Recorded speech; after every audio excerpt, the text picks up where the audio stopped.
What's up, everybody? So I just finished making my alkalinity solution. I just dosed some in here. Here's a magnetic stir. The video is gonna be released pretty soon, and make sure you stay tuned for that. But to the topic of this video, we're gonna move this. What do you call this guy? The frog spawn. And if you look at him, he's a little bit shriveled up. But if you look at him, you see the cyano that's right on him, possibly dino. I don't know what it is. So I made the decision to just move him before he gets more stressed out and it dies or whatever. I'm still thinking if I should move these guys also. I'm undecided. I'm probably gonna contact Grand Canyon Reef, see what he thinks. If I should just leave him in there or possibly just take him out. So we'll see what he says. But anyways, we're gonna move this guy and then put the UV sterilizer in the Montipora SPS tank, and we should be good. And like I said, I'm just gonna put the UV so it kills off the algae. I mean the bacteria or whatever the fuck's in there. Like I said, it's either cyano or dino. I'm not sure, but you can see it's growing on the it's on the skeleton, and it's irritating it, and that's not good. All right, so let's set up real quick. All right, so found my little glass container where I'm gonna put them in, and let's do this.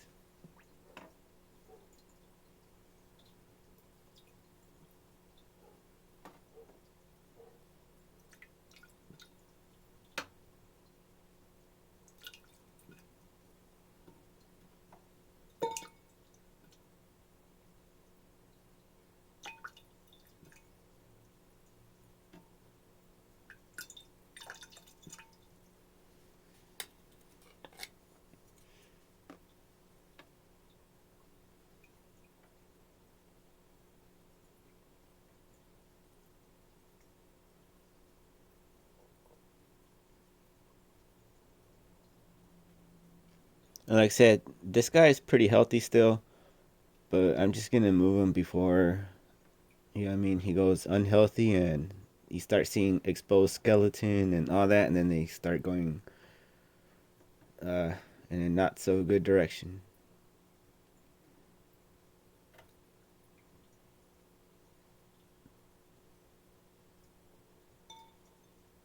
All right, bam.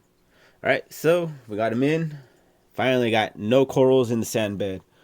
And we're gonna go put them in my SPS coral tank. Fuck, hopefully the water flow is not too strong, so I might lower the water pump levels and everything as least as possible, because there's gonna be an extra UV filter on there, and that's gonna create more water movement. And I'm trying to not have as much water movement for this guy, even though my SPS corals are gonna be loving it. They're gonna be in heaven. All right, and water flow heaven. All right, let's go, guys. So let's take you to that setup real quick. Oh yeah, before we go, put the fucking lid back on. We don't want my snails crawling out. All right. I know I lost a few hermits. Sorry, hermits. All right, let's go. All right, everybody. So right now it's lights out on this tank, but I know in my other system the lights are out. Are on. It's because they run opposite cycles, and systems are not connected. Anyway, so I'm just gonna acclimate this coral. Put a little bit of water in here. And since they need time to adjust to the new water, I'm just going to leave the coral in here. And like I said, guys, it's going to be pretty much the end of the video. If you want to follow along and see what happens with this coral, and I also would throw in the UV sterilizer into the system, you're going to have to fucking stay tuned for my live. So after I walk the dogs right now, fucking make sure you fucking, what do you call it? Tap into the live and shit and ask your questions and stuff. But I'm just gonna throw this guy in there because the temperature difference is gonna kill it if I leave this guy out here. I just gotta get my fucking magnet.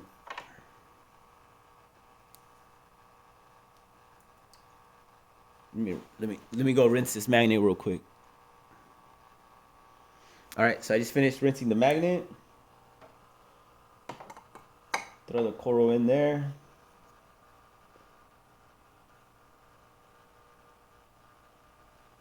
And there you go, guys. I'm just gonna leave it in there. Put a little bit more water. Oh shit.